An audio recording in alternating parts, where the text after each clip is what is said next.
2014 में जब हमारे देश के प्रधानमंत्री के रूप में आए नरेंद्र मोदी जी, तो उस समय ही एक इशारा हुआ था कि असली आजादी आज मिली है। ये ख्याल कीजिएगा, उस वक्त के अखबारों में भी आया और खुद प्रधानमंत्री ने कहा कि देश आज सही रूप से आजाद हुआ है अपने।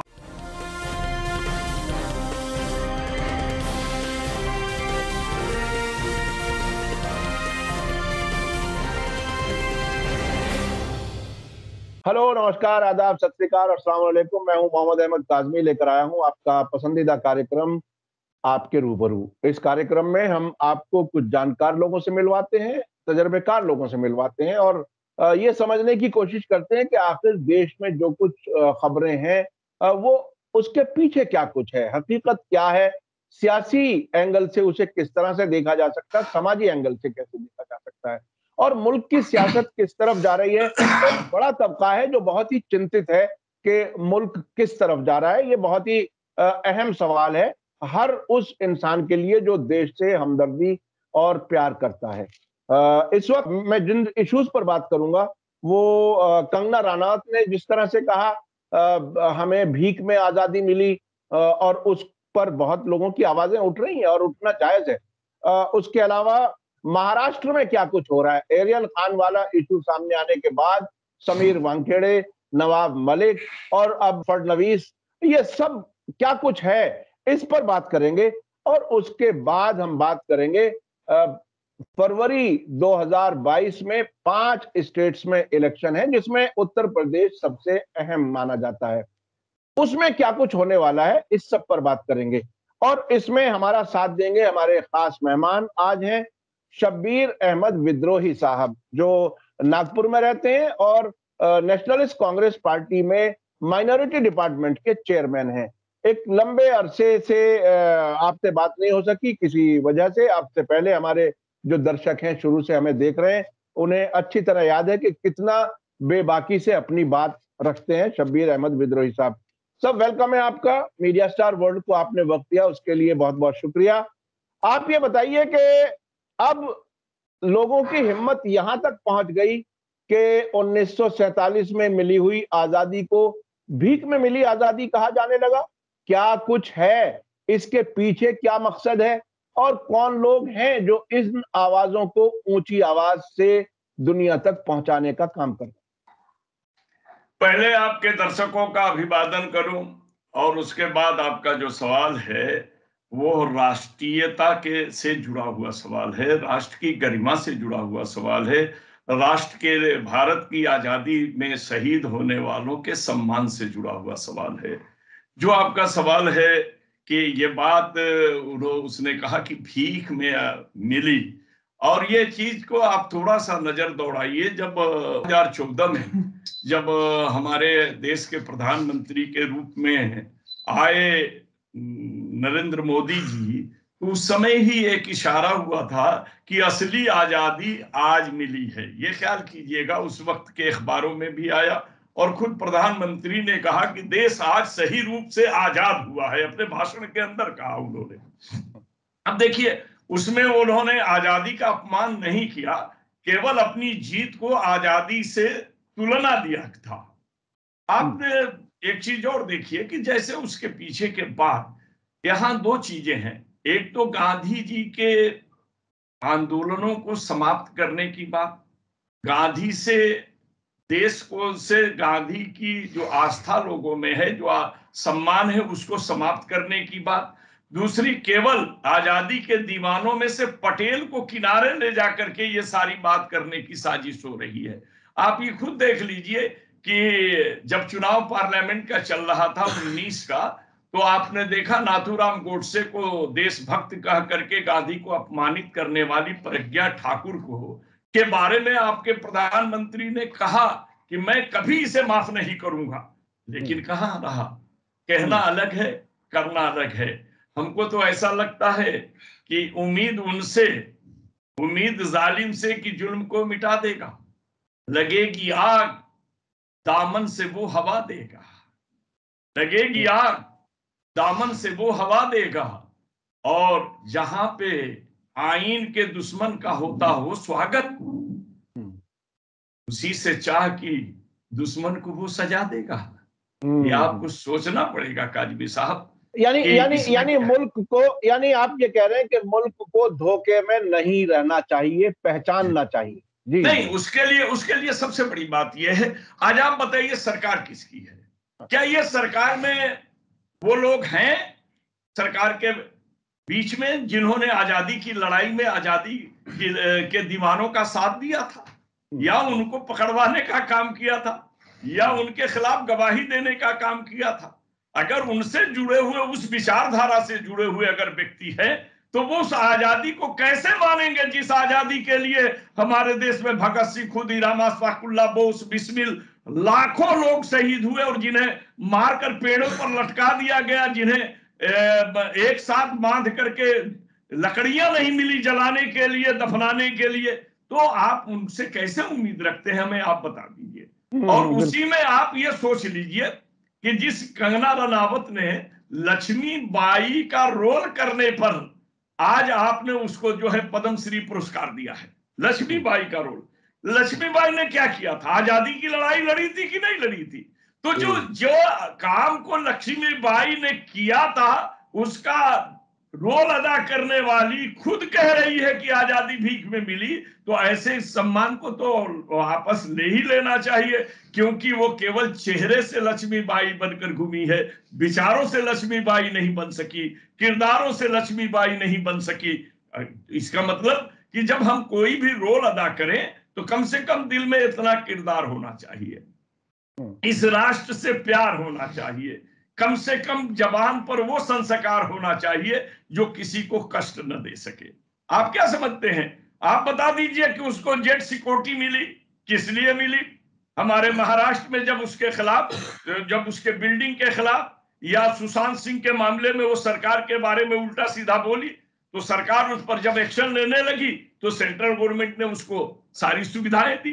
तो समझ गई कि हम जितना देश के बारे में खराब बोलेंगे, और कांग्रेस जिसमें जुड़ी हुई है उन विचारधाराओं, क्योंकि आजादी के साथ कांग्रेस का नाम जुड़ा हुआ है, बल्कि गांधी जी ने तो कांग्रेस को बदलने की बात की थी, याद कीजिएगा। उन्होंने कहा कि देश की आजादी के लिए कांग्रेस है, देश में सत्ता करने के लिए कांग्रेस नहीं है। तो उसमें भी बहुत सी बात आई थी। तो उस वक्त वो प्राइम मिनिस्टर से भी मिली थी आकर के, कंगना जी जी रनावत। जी, हम मिली थी ना, प्राइम मिलने के मिनिस्टर बाद से, ही जेट सिक्योरिटी मिली, गृह मंत्री से मिली। प्राइम मिनिस्टर से मिलने का मानी बहुत बड़ा होता है, यानी अरे सर, पूरी तरह। आप वो जी। छोड़िए, उसके जेहन में ये बात बैठ गई कि जितनी हम उदंडता कर रहे हैं, अश्लीलता कर रही है, जितना हम बोल रहे हैं गलत ढंग से, ऐसे शब्दों को जो दूसरे को आहत कर रहा है, देशभक्तों को आहत कर रहा है, तो हमें इनाम मिल रहा है। और इसीलिए उसने बोलना शुरू किया। वो तो इनाम में जानते हैं ना कि एक शेर भी है ना कि जब आदमी अपने अहम में मगरूर हो जाता है तो वो धीरे धीरे सिद्धांतों से दूर हो जाता है। तो ये, और या इसको ये कह दीजिए कि अपनी शोहरत में, जब अपनी शोहरत से, यानी जिसे मशहूर कहते हैं, कि आदमी अपने कामों से जब मशहूर हो जाता है तो वो धीरे धीरे इंसानियत से दूर हो जाता है। जी तो जी, वो भी आपने बहुत बड़ी बात कही। मैं थोड़ा सा ये याद दिला दूं अपने दर्शकों को कि कंगना रनावत खुद कई ऐसे इश्यूज में उलझी हुई रही हैं, उनका किरदार के बारे में बहुत सी चीजें सामने आ चुकी हैं। इसके अलावा उन्होंने खुद कहा है कि मैं ड्रग्स लेती थी। अब एनसीबी इस पे कोई कार्रवाई करेगी नहीं करेगी, ये तो उसकी जिम्मेदारी है। लेकिन आर्यन खान जो अब एक बड़ा इशू बन गया सियासी तौर पर, इसमें उसके पास ड्रग नहीं मिली, उसने इस्तेमाल नहीं की, और उसको बेल भी इसी बुनियाद पर मिली कि अगर उसके किसी दोस्त के या किसी के भी जेब में अगर कहीं है, उसका वो जिम्मेदार कैसे है। तो अब जो अगला सवाल मैं करना चाहता हूं वो ये कि एनसीपी इस वक्त सरकार में है, 3 पार्टियों की सरकार है महाराष्ट्र में, और उसको मुख्तलिफ तरीकों से हिलाने की कोशिश की जा रही है, अलग अलग तरीकों से। इसमें एक टेलीविजन चैनल के अर्नब गोस्वामी को भी बहुत इस्तेमाल किया गया, वो आजकल वो बड़े खामोश नजर आ रहे हैं शायद। उसके अलावा बहुत से रास्ते, तो ये अभी इस वक्त महाराष्ट्र में जो कुछ हो रहा है, एरियन खान वाला इशू आने के बाद, जिसमें नवाब मलिक जो कुछ बता रहे हैं, उस प्रकरण पे आप थोड़ा सा बताइए कि उसको आप किस तरह से देखें। देखिए, सबसे बड़ी बात यह है कि नवाब मलिक ने जो बात कही है वो जनहित में कही है, क्योंकि काजमी साहब, उनका कहना यह है कि बगैर कसूरवार को कसूरवार बना देना, ये क्या है? ये तो कानून के भी खिलाफ है और मानव के मौलिक अधिकारों के खिलाफ है। अभी वो क्रूज पर चढ़ा ही नहीं, आप गिरफ्तार करते हैं। गिरफ्तार करने में पकड़कर खसीट के लाने वाली वीडियो देखिए, वो गोस्वामी है और वो गोस्वामी भाजपा का कार्यकर्ता है, वो एनसीबी का कोई अधिकारी नहीं है। और इसी चीजों को लेकर के नवाब मलिक ने जनता के हित की बात कही है, नागरिकों के हित की बात कही, और जब वो बात कही तो उस बात में सवाल जवाब बढ़ता गया। आप जानते हैं कि जहां सवाल जवाब बढ़ते जाते हैं तो वहां घेरे बढ़ते जाते हैं, और उस घेरे में उनका दामाद एक बार पकड़ा गया था, वो सवाल लाया गया। अब मैं ये पूछना चाहता हूं कि नवाब मलिक का दामाद पकड़ा गया, इसी वजह से वो बदला ले रहे, कहने वाले कह रहे हैं, लेकिन भाजपा क्यों कूदी ये तो बता दे। इसका मतलब ये है कि भाजपा जो है एनसीबी को अपने तरीके से इस्तेमाल कराने का काम कर रही थी, क्योंकि उसका कार्यकर्ता वहां मौजूद था। अब उसमें 25 करोड़ वाली बात आ गई, भ्रष्टाचार आ गया। तो अब आप ये सोच लीजिए कि नवाब मलिक कहां गलत है। कोई कह दे कि गलत है, कहां गलत है? भाई आप कहते हैं कि उनको ये बोलना नहीं चाहिए। अब हमारे आप जब उस पर दोष लगाएंगे, अगर आप हमारे दामन पर कीचड़ फेंकेंगे तो हम उसको झटकारेंगे कि नहीं झटकारेंगे, हम साफ करेंगे कि नहीं करेंगे। जब इन्होंने कह दिया कि ये जमीन खरीदे, वो जमीन खरीदे, तब उन्होंने उनका राजफास किया। अब मैं एक बात कहता हूं कि हमारे देश के पूर्व यानी हमारे प्रदेश के पूर्व मुख्यमंत्री फडणवीस ने एक बात कहा जो मुझे बड़ा दुख दिया, लेकिन मैं खामोश रहा। पूछेंगे क्यों खामोश रहे, तो जवाब दूंगा क्योंकि मैं नहीं चाहता कि बातों को बढ़ाया जाए। उन्होंने कहा कि सूअर के साथ कुश्ती करना अच्छा नहीं है, अपना नुकसान होता है। पहले उनसे ये पूछ लीजिए कि सूअर उनके शास्त्रों में विष्णु का अवतार है कि नहीं है। अब आप बता दीजिए, जो विष्णु के अवतार में आता हो उसको भी आप अपमानित रास्ते से नाम लेते हो तो अच्छा नहीं लगता है।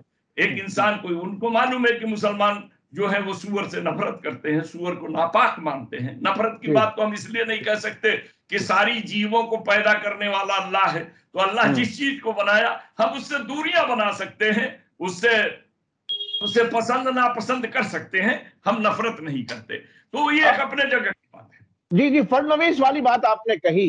हमारे चैनल पर ही शायद देश में पहली बार एक वकील हैं, रविंद्र कुमार जी, उन्होंने ये कहा है, जिसमें उन्होंने ये कहा है कि जो क्रूज था जिस पर घेर करके ले जाया गया था, ले जाया जा रहा था, उसके मालिक भारतीय जनता पार्टी के मेंबर पार्लियामेंट सुभाष गोयल हैं, जो जी टेलीविजन के मालिक हैं। तो ये और अब फडणवीस बिल्कुल खुल करके सामने आ गए। इसको आप किस तरह से देखते हैं, अगर ये बात नहीं, सब हम कुछ तो सही ये है? मान लिए, देखिए हम तो ये मान लिए कि ये सोची समझी साजिश थी। अगर सोची समझी साजिश ना हो तो आप बता दीजिए कि अब जिसमें तो जांच का विषय है, और जांच को डाइवर्ट करना ये अपना काम नहीं है, और अपने को जांच में पैर अड़ाने का भी काम नहीं है। ये सरकारें काम करेंगी, लेकिन ये निश्चित तौर पर, जैसे हमारे, देखिए सबसे बड़ी बात क्या है, इन्हें ये बात खल रही है कि ये सरकार कैसे चल रही है। उन्हें ये बात खल रही है कि सरकार ये कैसे चल रही है। बनी थी 3 दिन के लिए मेरे साथों में, समझ रहे कि नहीं?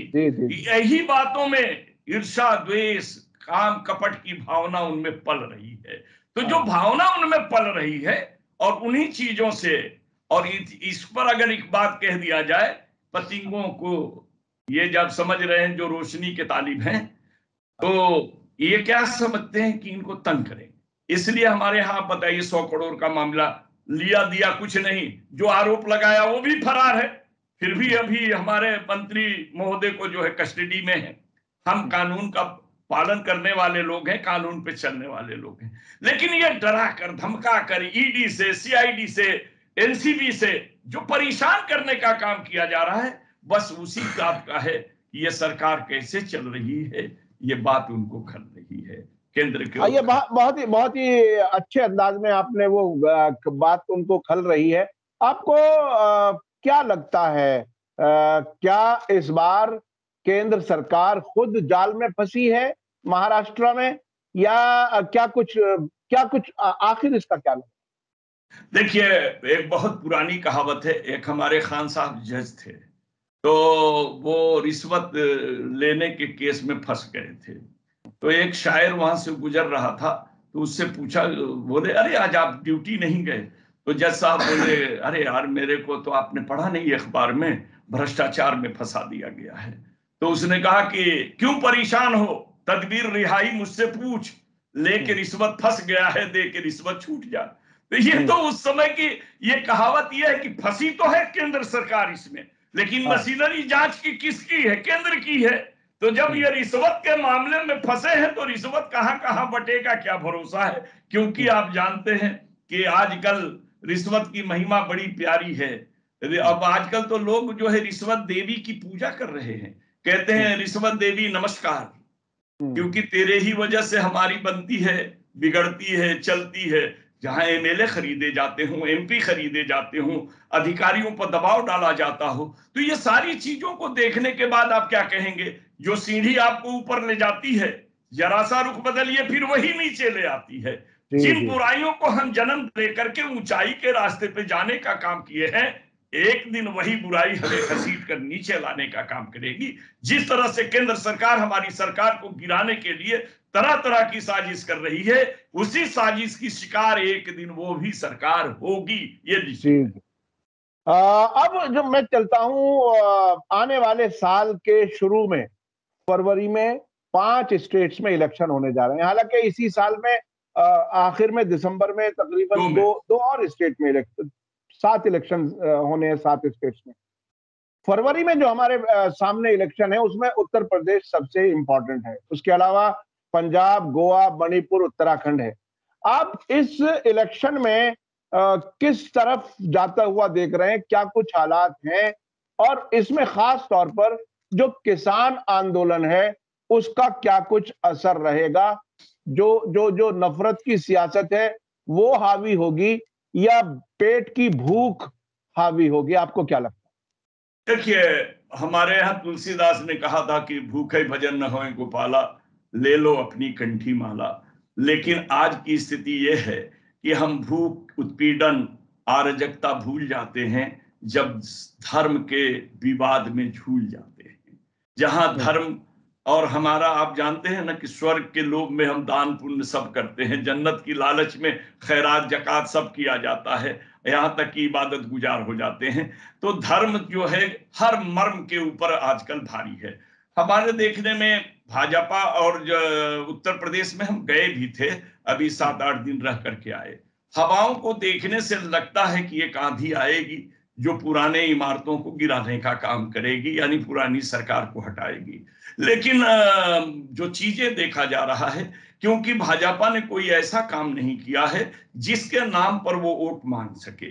केवल एक काम है उसका, राम मंदिर निर्माण और सुप्रीम कोर्ट के फैसले का आधार देकर के कि हमने वादा किया था राम मंदिर बनाने का, हमने पूरा किया। लेकिन वादा जो हमने किया था 2 करोड़ नौकरियों का, 1 करोड़ नौकरियों का, बेरोजगारी मिटाने का और महंगाई हटाने का, इनमें तो ये फेल है।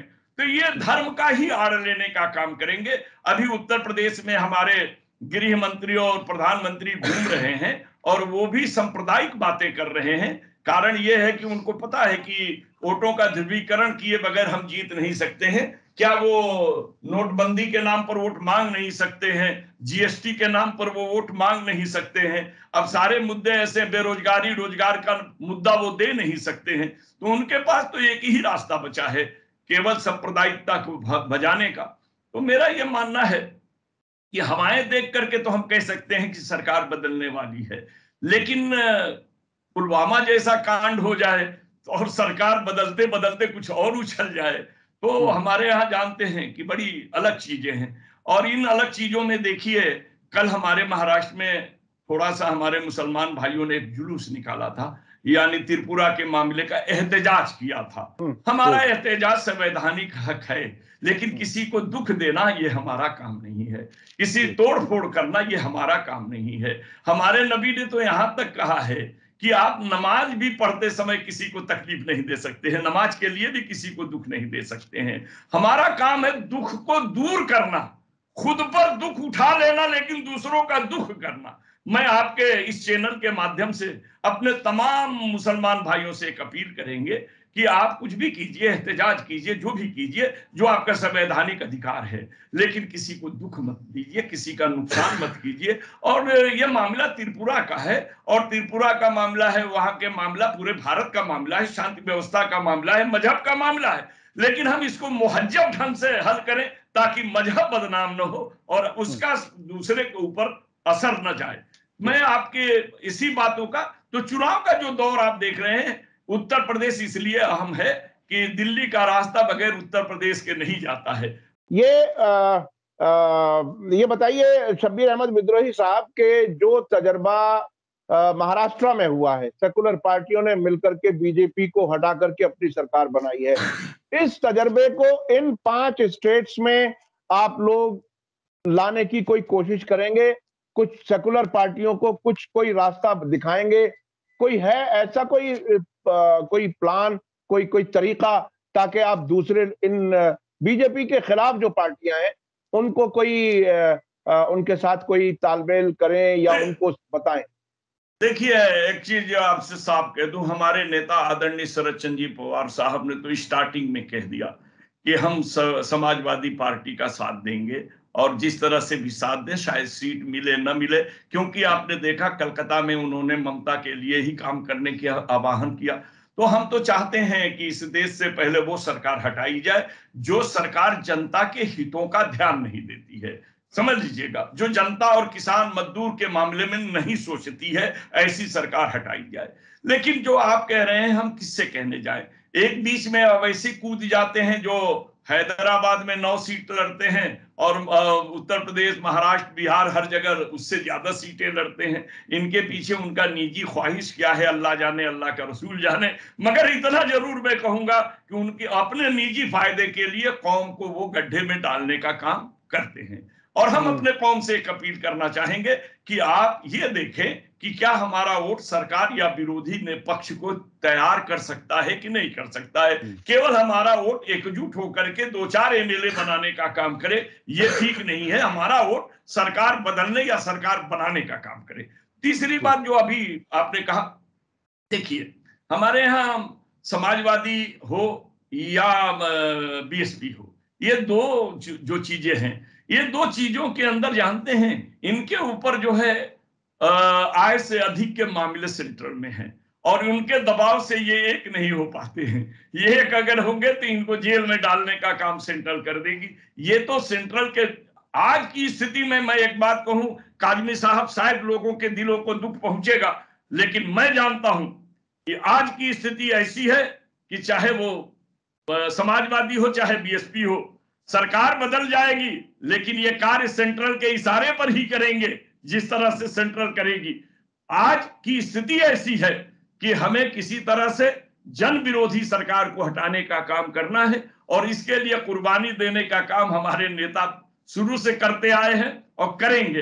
रह गया कि ये फैक्टर कैसे पैदा होगा, जब ये फैक्टर अगर पूर्ण बहुमत के साथ भाजपा नहीं आएगी तो ये फैक्टर को पैदा करने का काम हो सकता है। और अभी तो ये लगता है जैसे भाजपा के नेता भाग करके समाजवादी में आने लगे हैं, तो ये इशारा हो रहा है कि जैसे नाव डूबने वाली है तो चूहे कूद कर भागने लगते हैं। ये भी एक इशारा दे रहा है कि भाजपा खतरे में है। और लखीमपुर कांड के बाद कांग्रेस भी वहां बढ़ रही है, ऐसा नहीं है, कांग्रेस बढ़ रही है। और कांग्रेस की एक छोटी सी गलती है जो उनको बढ़ने नहीं देती है, कांग्रेस नेता विहीन होती जा रही है। किसी नेता को कोई स्टेट सही ढंग से सौंपा नहीं जा रहा है। आज प्रियंका गांधी को कायदे से पूरी आजादी के साथ अगर उत्तर प्रदेश दे दिया जाए तो मेरा मानना है कि धीरे धीरे कांग्रेस अपनी स्थिति के तरफ बढ़ने का काम करेगी। और कांग्रेस जो है लखीमपुर खीरी कांड के बाद उसके अंदर एक संजीवनी आई हुई है और वो बढ़ने का काम कर रही है। और ये फार्मूला लग सकता है, ऐसी उम्मीद लगती है। बहुत बहुत शुक्रिया शब्बीर अहमद विद्रोही साहब। कई इश्यूज पर आपसे बात हुई। कंगना रनावत की बात आपने की, महाराष्ट्र में नवाब मलिक और समीर वानखेड़े और आर्यन खान वाले मामला क्या हैं वो भी आपने बताए, और इन 5 स्टेट्स में जो इलेक्शन होने जा रहे हैं उसके बारे में क्या कुछ हो सकता है, क्या हो सकता है, क्या कोई फिर से धर्म का कार्ड खेला जाएगा, उसकी आपने आशंका जताई। लेकिन ये भी आपने बताया कि सेकुलर पार्टियां मजबूत हो सकती हैं अगर आपस में कोई तालमेल का कोई रास्ता बनता है। एनसीपी की तरफ से आपने बता दिया कि वो समाजवादी पार्टी को सपोर्ट करेंगे उत्तर प्रदेश में। बहुत बहुत शुक्रिया शब्बीर अहमद विद्रोही साहब, आपने मीडिया स्टार वर्ल्ड को वक्त दिया, और फिर हम आपसे कुछ और इश्यूज पर बात करते रहेंगे। इसी के साथ मुझे दीजिए इजाजत। धन्यवाद, शुक्रिया, जय भारत, जय हिंद।